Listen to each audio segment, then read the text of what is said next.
டே என்று சொல்லக்கூடிய உயிர்த்தெழுதல் நாளுக்காக நம்ம பார்க்க போகிற பகுதி லூக்கா 24வது அதிகாரத்திலிருந்து. ஏன்னா நம்ம ஞாயிற்றுக்கிழமையில மத்தியை பார்த்து கொண்டு இருக்கிறோம். கடந்த 2 வாரம் மத்திய 28வது அதிகாரத்துல இந்த உயிர்த்தெழுதலை பார்க்கோம். ஏன்னா நமக்கு அது கரெக்டாக அந்த சமயத்தில் பார்த்து நம்ம வாசிக்கும் போது கரெக்டாக நம்ம மத்திய 28க்கு வந்துட்டோம். அதனால இதனுடைய அடுத்த பகுதி லூக்கா 24வது அதிகாரத்தில் முதல் 12 வசனங்கள்ல நம்ம உயிர்த்தெழுதலை குறித்து பார்க்கக்கூடியதாக. லூக்கா 24வது அதிகாரம் முதல் 12 வசனங்கள் நம்ம வாசிக்க கேட்போம். வாரத்தின் முதலாம் நாள் அதிகாலையிலே தாங்கள் ஆயத்தம் பண்ணின அந்த கத்த வர்க்கங்களை அவர்கள் எடுத்துக்கொண்டு வேறு சில ஸ்திரீகளோட கூட கல்லறையினிடத்திற்கு வந்தார்கள். கல்லறை அடைந்திருந்த கல் புரட்டி தள்ளப்பட்டிருக்கிறதை கண்டு உள்ளே பிரவேசித்து கர்த்தராகிய இயேசுவின் சரீரத்தை காணாமல் அதை குறித்து மிகுந்த கலகம் அடைந்திருக்கையில் பிரகாசமுள்ள வஸ்திரம் தரித்த 2 பேர் அவர்கள் அருகே நின்றார்கள். அந்த ஸ்திரீகள் பயப்பட்டு தலை கவிழ்ந்து தரையை நோக்கி நிற்கையில் அந்த 2 பேரும் அவர்களை நோக்கி, உயிரோடு இருக்கிறவரை நீங்கள் மரித்தோர் இடத்தில் தேடுகிறது என்ன? அவர் இங்கே இல்லை, அவர் உயிர்த்தெழுந்தார். மனுஷகுமாரன் பாவிகளான மனுஷர்கள் கையில் ஒப்புக் கொடுக்கப்படவும் சிலுவையில் அறையப்படவும் 3ஆம் நாளில் எழுந்திருக்க வேண்டும் என்பதே அவர் கலிலேயாவில் இருந்த காலத்தில் உங்களுக்கு சொன்னதை நினைவு கூறுங்கள் என்றார். அப்பொழுது அவர்கள் அவருடைய வார்த்தைகளை நினைவு கூர்ந்து கல்லறையை விட்டு திரும்பி போய் இந்த சங்கதிகள் எல்லாவற்றையும் 11 கூட மற்றெல்லோருக்கும் அறிவித்தார்கள். இவைகளை அப்போஸ்தலர்களுக்கு சொன்னவர்கள் மகதலேனா மரியாளும் யோவான்னாளும் யாக்கோபின் தாயாகிய மரியாளும் இவர்களுடைய கூட இருந்த மற்ற ஸ்திரீகளுமே. இவர்களுடைய வார்த்தைகள் அவர்களுடைய வீண் பேச்சாக தோன்றியதனால் அவர்கள் இவர்களை நம்பவில்லை.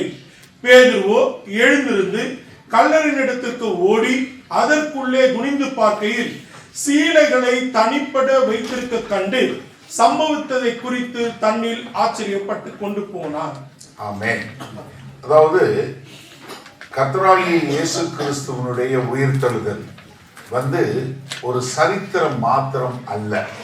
நன்றாக புரிஞ்சு கொள்ளுங்க. The resurrection of Lord Jesus Christ is not just a historical event alone. It is the change, it is forever changed the life of humanity. இது சரித்திர பிரகாரமாக நடந்த ஒரு சம்பவமாக இல்லாம மனித குலத்திற்கே வந்த ஒரு மாபெரும் ஒரு திருப்பு முனையாக, அவ்வளவு நேர்த்தியாக மாறக்கூடியதாக. காரணம் என்னன்னா, கர்த்தராகிய இயேசு கிறிஸ்து உயிர் தெழுந்ததுனால நாமும் உயிரோடு இருக்கிறோம். என்னை விசுவாசிக்கிறவன் மரித்தாலும் பிழைத்திருப்பான். கர்த்தருடைய வார்த்தை. ஏன்னா நமக்கு இன்றைக்கே நமக்கு நித்திய வாழ்க்கை கொடுக்கப்பட்டு விட்டது. ஏனென்றால் நாம் மரணத்தை சந்திக்க போவதில்லை. என்ன பண்ண போறோம்? நம்ம இந்த சரீரத்திலிருந்து கர்த்தரோட போய் இருக்க போறோம். இல்ல கர்த்தர் முன்னாடி வந்தார்னா நமக்கு இந்த சரீரம் ஒரு நொடி பொழுதுல ஒளியின் சரீரமாய் மாறிவிடும். ஏன்னா அதுதான் நமக்கு கர்த்தர் கொடுத்த ஒரு மிகப்பெரிய வரப்பிரசாதம். ஏன்னா நம்ம அதனாலதான் கிறிஸ்தவர்கள் நம்ம மரணத்தை குறித்து கலங்குவதில்லை, பயப்படுவதில்லை. Because we know that we are going to live with him forever. நாம் கர்த்தரோடு சதா காலமும் வாழ போகக்கூடிய ஒரு மக்களா.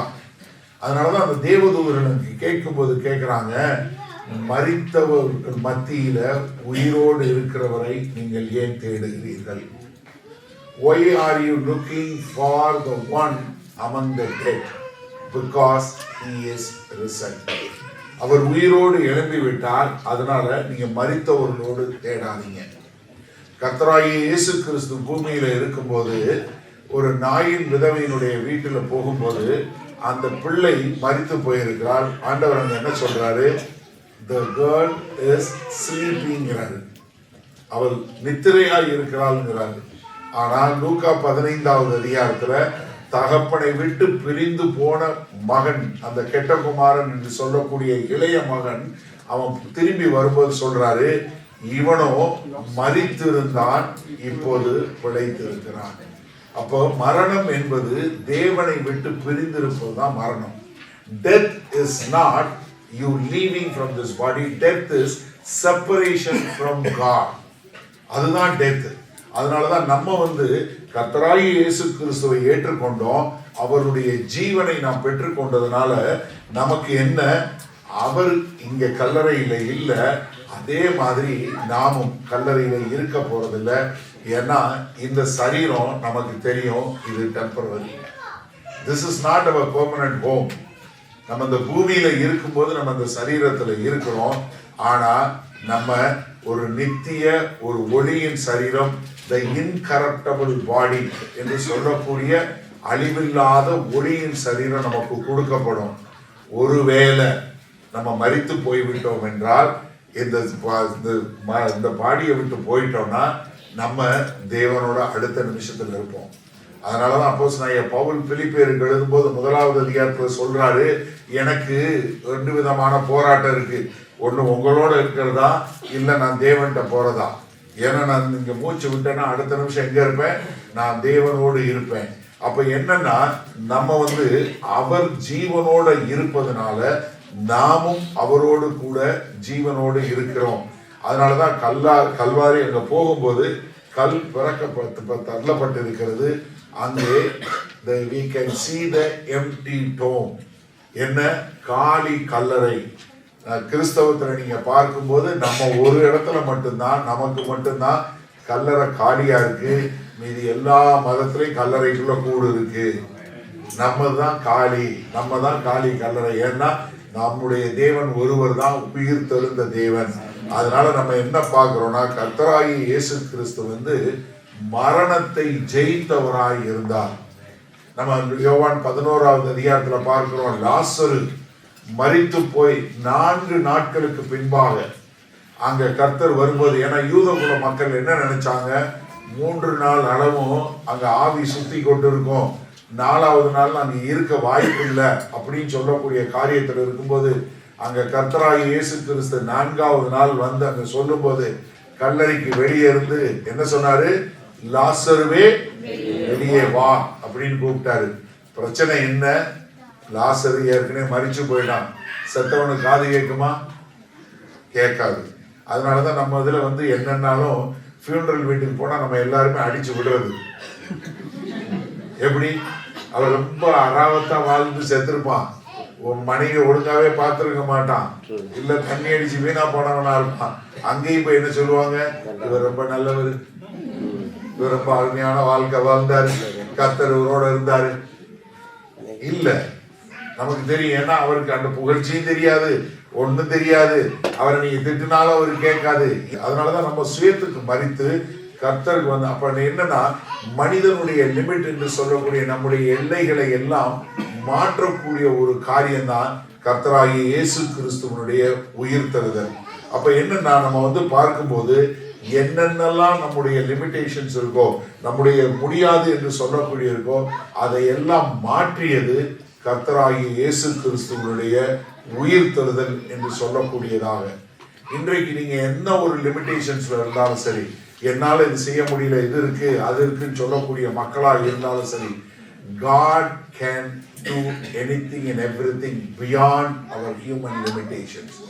நம்முடைய இயல்புகளை மீறி கர்த்தரால் ஒரு பெரிய உயிர் தெழுந்த வல்லமையை காட்டக்கூடிய ஒரு தேவன் தான் நம்முடைய தேவன். ஏன்னா அவர் மரணத்தை பரிகரித்தவர், மரணத்தை ஜெயித்த தேவன். ஜிம் ஸ்டாவல் என்று சொல்லக்கூடிய ஒரு அருமையான ஃபுட்பாலர் 20 வயது இருக்கும்போது ஒரு சின்ன ஆக்சிடென்ட்ல அவருக்கு கண்கள் போயிருது.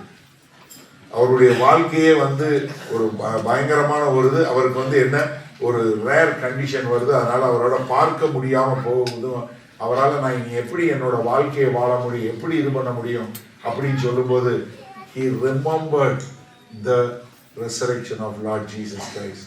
எல்லா மரணத்திற்கும் மேலாக ஜெயம் கொண்ட கர்த்தராகிய இயேசு கிறிஸ்துவை அவர் நினைவு கூர்ந்த உடனே அவர் என்ன தெரியுமா செஞ்சாரு, சரி என்னால ஃபுட்பால் தானே விளையாட முடியாது, நான் என்ன பண்ண போறேன், வெயிட் லிஃப்டிங் பண்ண போறேன் அப்படின்னு சொல்லி தன்னை பயிற்றுவித்து ஒலிம்பிக்ல வெயிட் லிஃப்டிங்ல கோல்டு மெடல் வாங்கக்கூடிய ஒருத்தரா இருந்தாரு.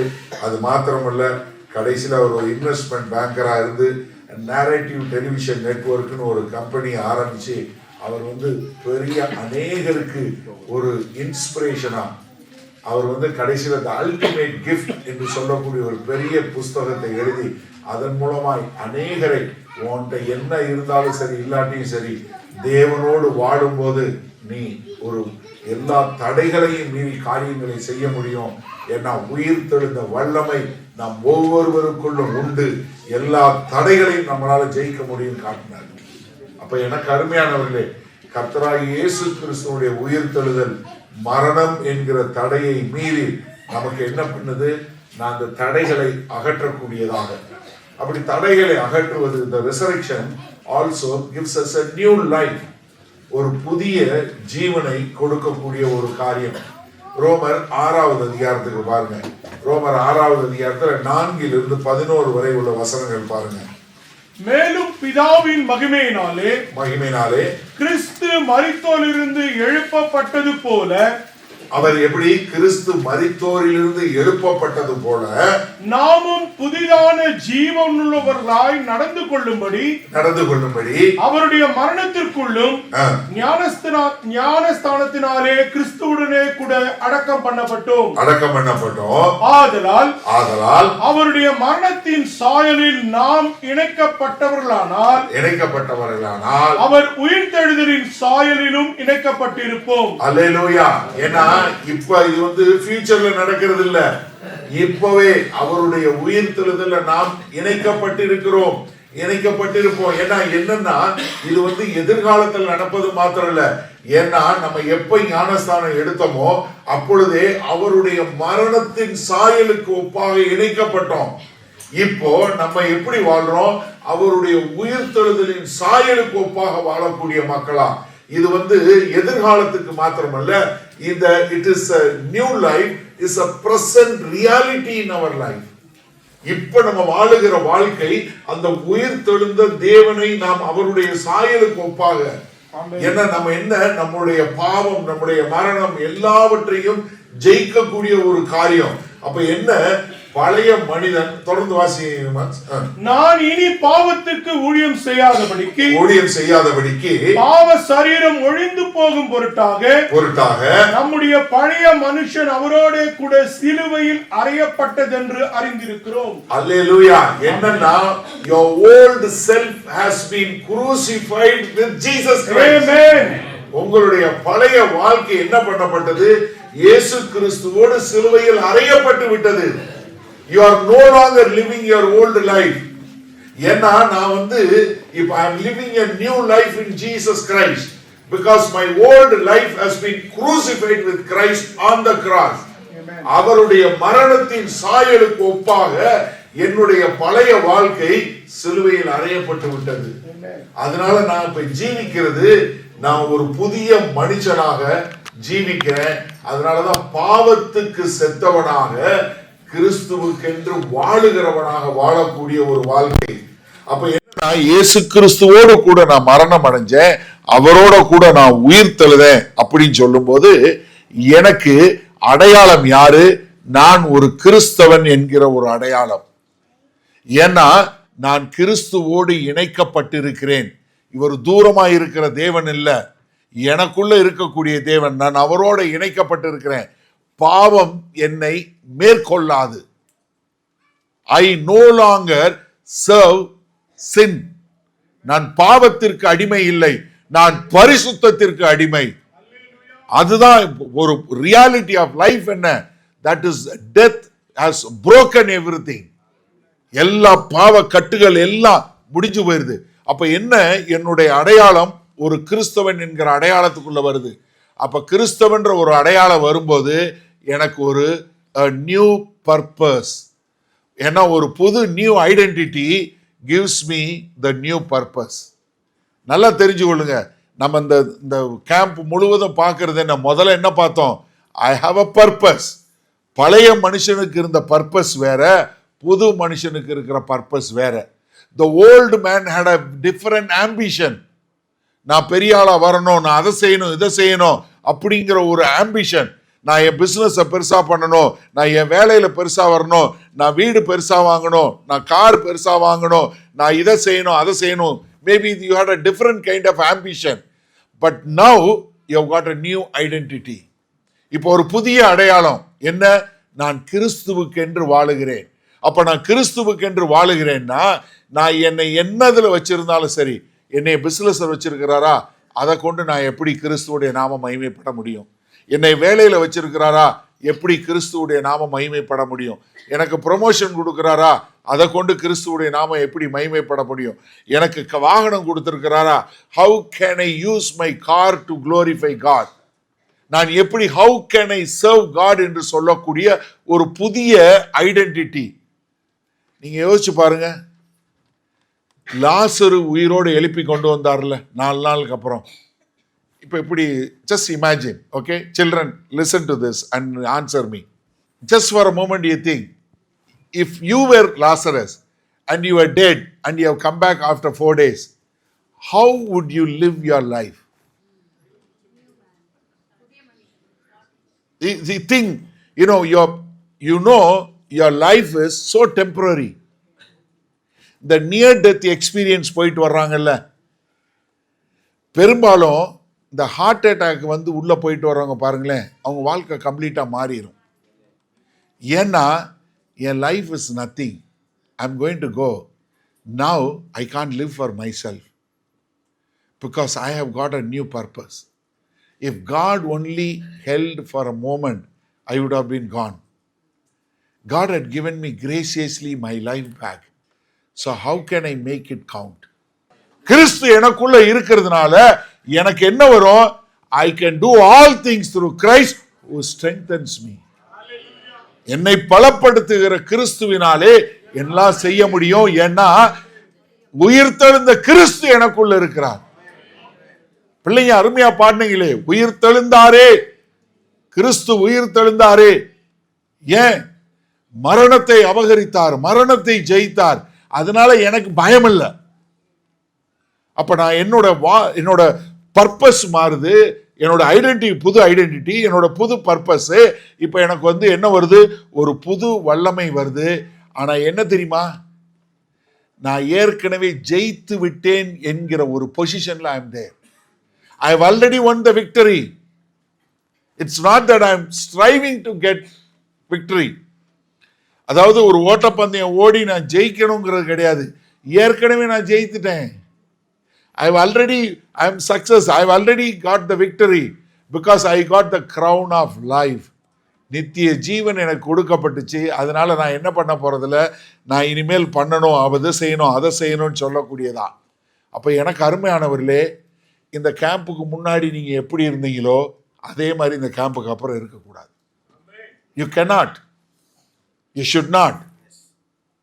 Either you are young or old, whether how you were treating your spouse or how you lived your life, you cannot, because the resurrected power of the Lord Jesus Christ in you, you must live a new life. You can't live the same way. நான் வந்த மாதிரியே இருப்பேன், அதே மாதிரி இருப்பேன். No. It cannot. You should not. You cannot be. Whatever the things was binding you, whatever it has bound you so far, let that be broken now by the power of the Holy Spirit today. உங்களை கட்டுகிற கட்டு எதுவா இருந்தாலும் சரி, அது சின்ன பிள்ளையா இருந்தாலும் சரி, வாலிப பிள்ளைகளா இருந்தாலும் சரி, young people, there are so much of bondage we can see today. Today, let God, the Lord Jesus Christ, break every bondage, every yoke of bondage be broken in the name of Jesus Christ. எல்லா கட்டுகளும் முறிக்கப்படட்டும். அது எந்த கட்டு உங்களை கட்டி இருந்தாலும் சரி, எந்த பாவ கட்டு இருந்தாலும் சரி, பாவத்துக்கு மரித்த நீங்கள் பாவத்தில் வாழ முடியாது.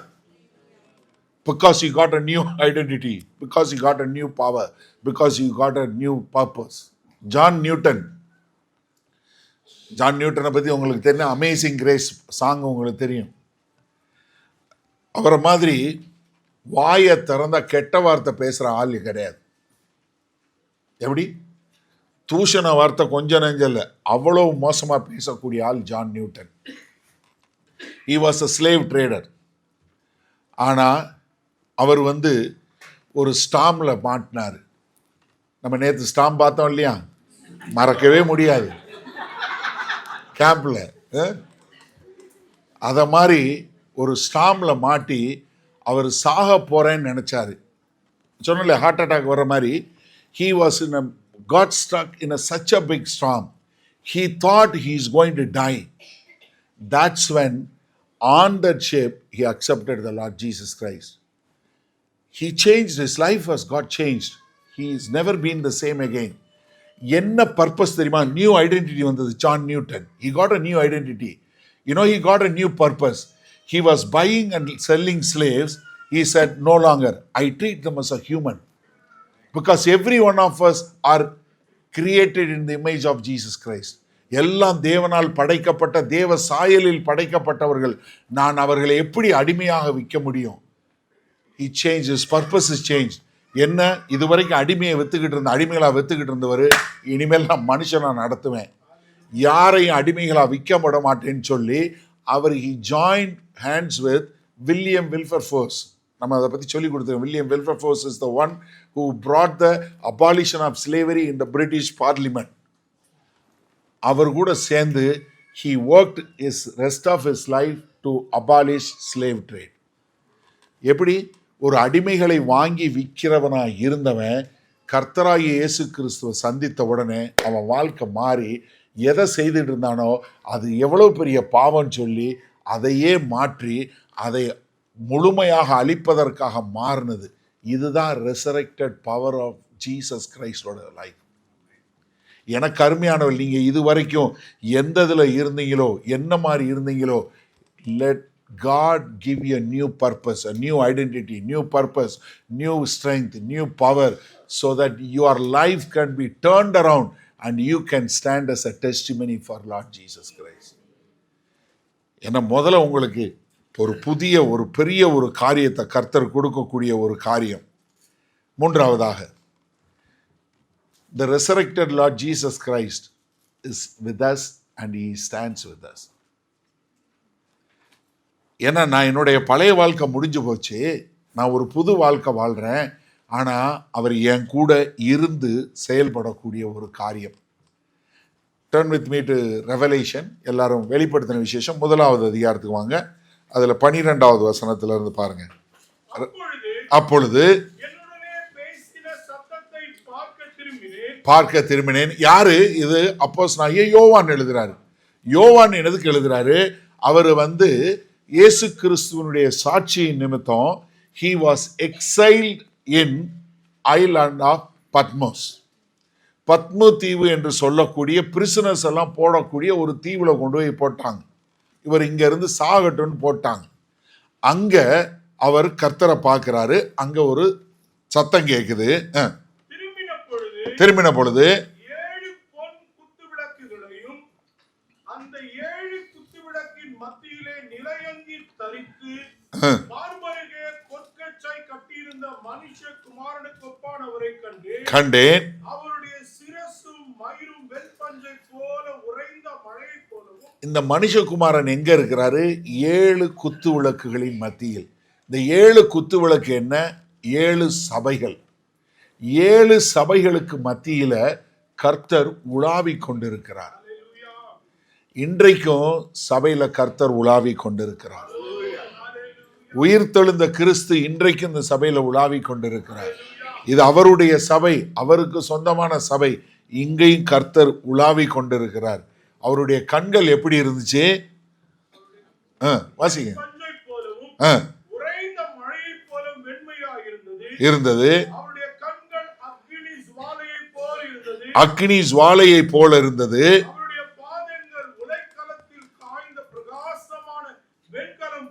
வெண்கலம் போல் இருந்தது. அதாவது என்னன்னா, அவருடைய கண்கள் அக்னி ஜுவாலையை போல எல்லாவற்றையும் காணக்கூடியதாக.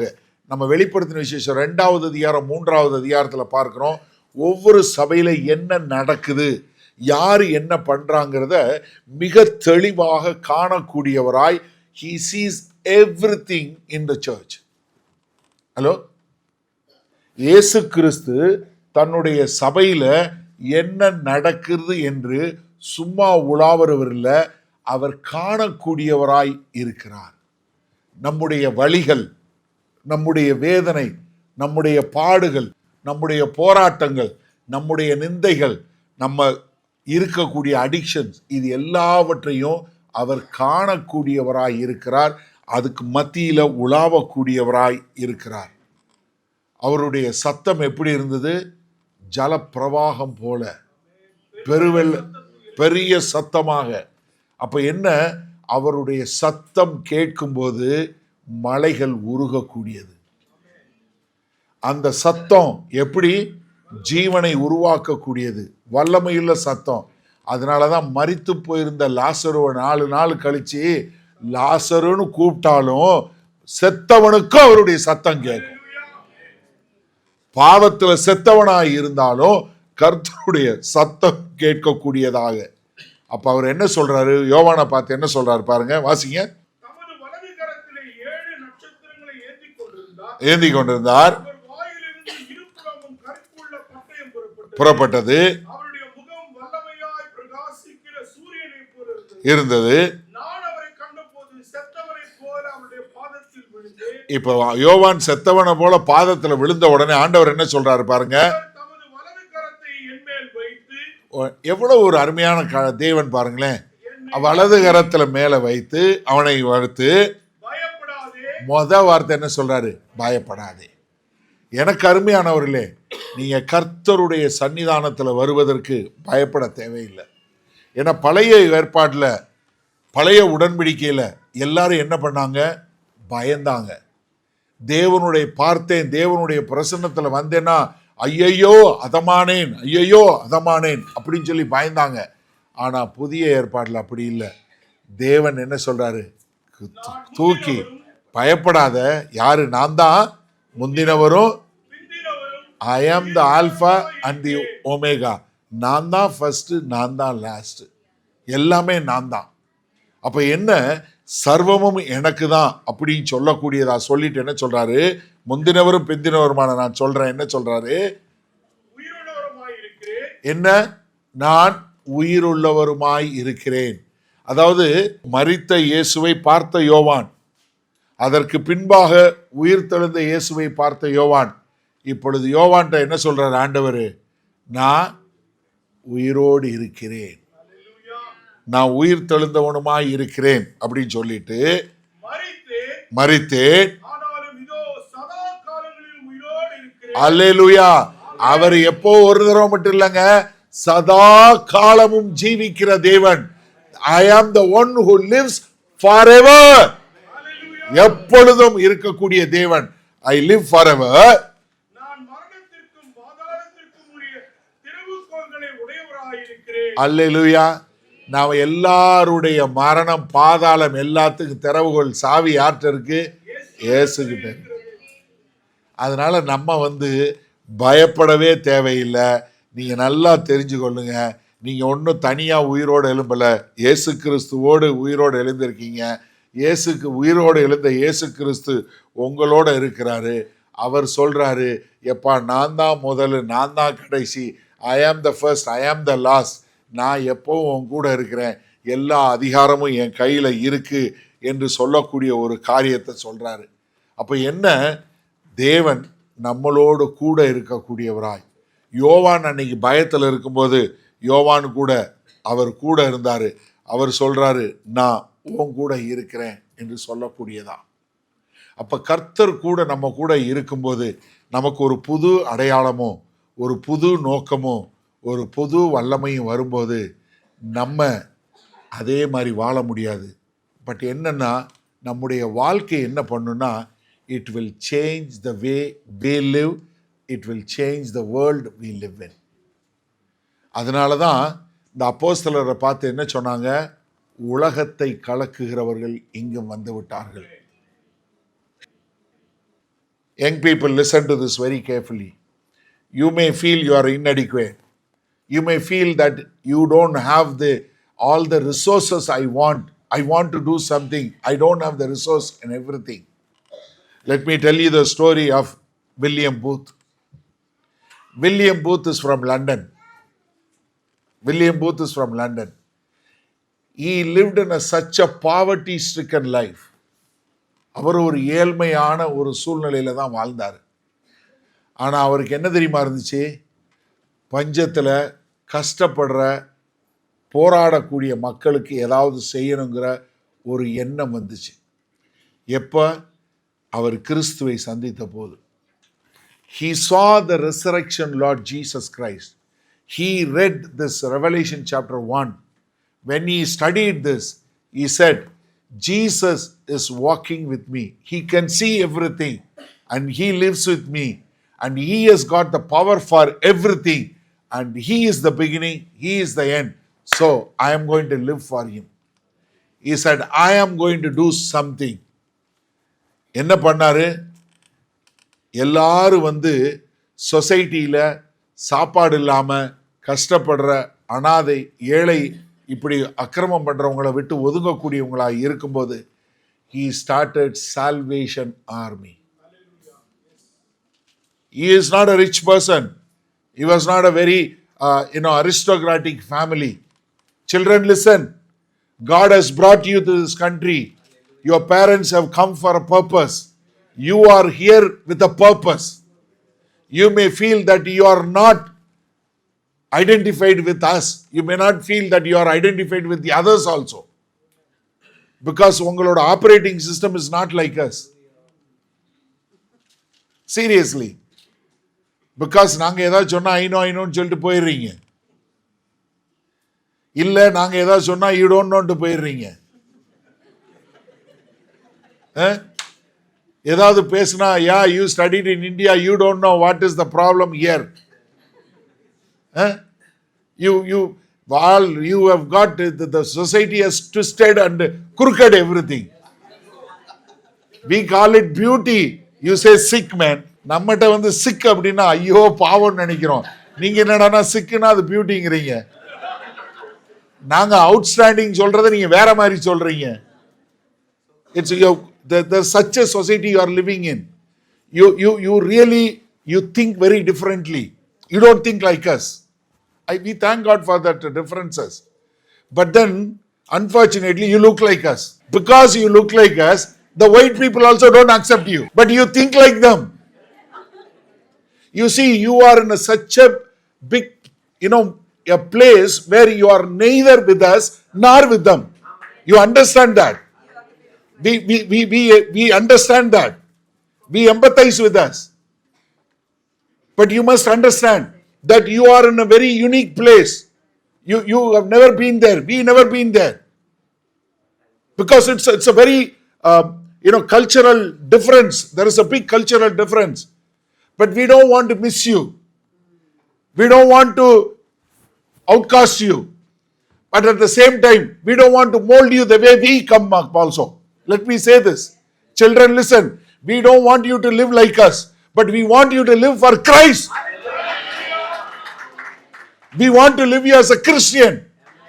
Whatever the circumstances, whatever you go to university, you go to college, you go to your school, you go to high school, wherever you are, however the society lives, or you live like a Christian in your place. Because we don't want to mold you, we don't want to pressurize you. Yes, there are times we may say, okay, do this, do this, do this. It's because that is the best we know. That is the best we know. Children, there are many of you think that, your parents are not up to date. Yes, we are not. We accept that.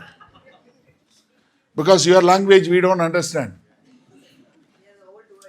Nama, enga version palaya version. Enga phone இன்னும் update ஆகல. எங்க operating system இன்னும் 2.0 இருக்கு. நீங்க already 16 iPhone 17 வெர்ஷனுக்கு போயிட்டீங்க. ரொம்ப gap ஜாஸ்தி ஆகிட்டே இருக்கு. அதுக்கு தான் இந்த யூத் லீடர்ஸை வச்சு உங்களை எப்படியாவது வழியில் பாதி வழிக்கு வந்திருப்பாங்க. இவங்க அப்டேஷன் ஒரு 10ல் இருக்கும், நீங்கள் 17ல் இருக்கீங்க. ஏதோ ஒரு வழியில் சரி பண்ணிடலான்னு பார்க்குறோம். But remember, there is a purpose. Children, listen. There is a purpose. God has got a great purpose for you. Because there are some of you feel you wish you were born like a white man, or you wish you were like them. No. God doesn't make any mistake. Listen, You are a Tamil speaking girl or a Tamil speaking boy for a purpose. Your parents, God chose them. God has given you, but God has given you identity as a Christian. God has given you as a purpose.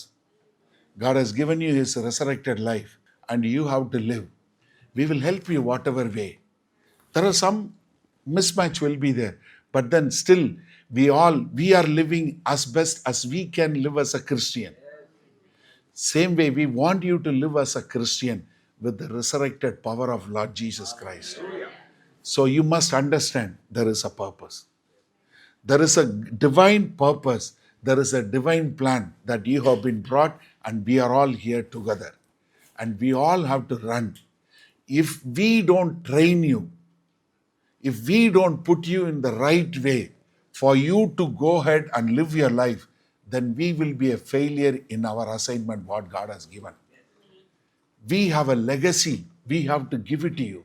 We have to pass on that faith.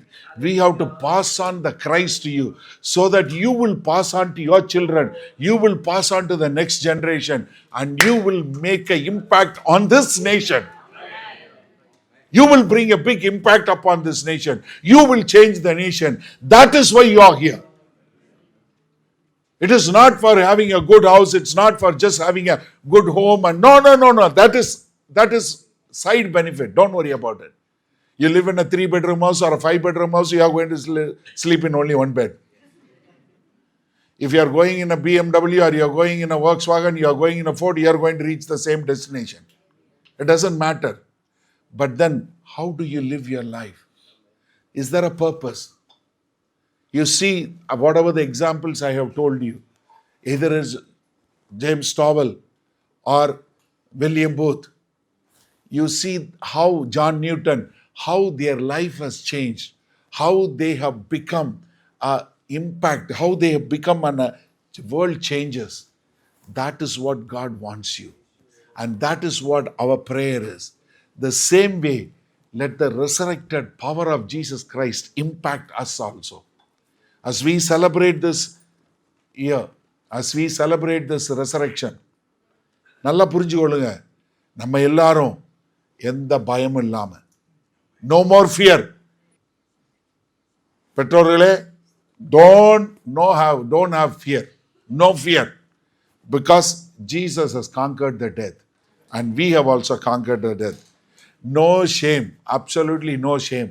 Whatever we have gone past, ஏன்னா நீங்க பயப்படாதீங்க. Whatever things you have gone through, whatever the troubles you have gone through, you can stand and say, I was like this. ஏன்னா நீங்க எல்லாருடைய வாழ்க்கையும் பாருங்க, they were never tried to hide. What is the difference between David and Saul? When Saul was inducted, Saul என்ன சொன்னா தெரியுமா?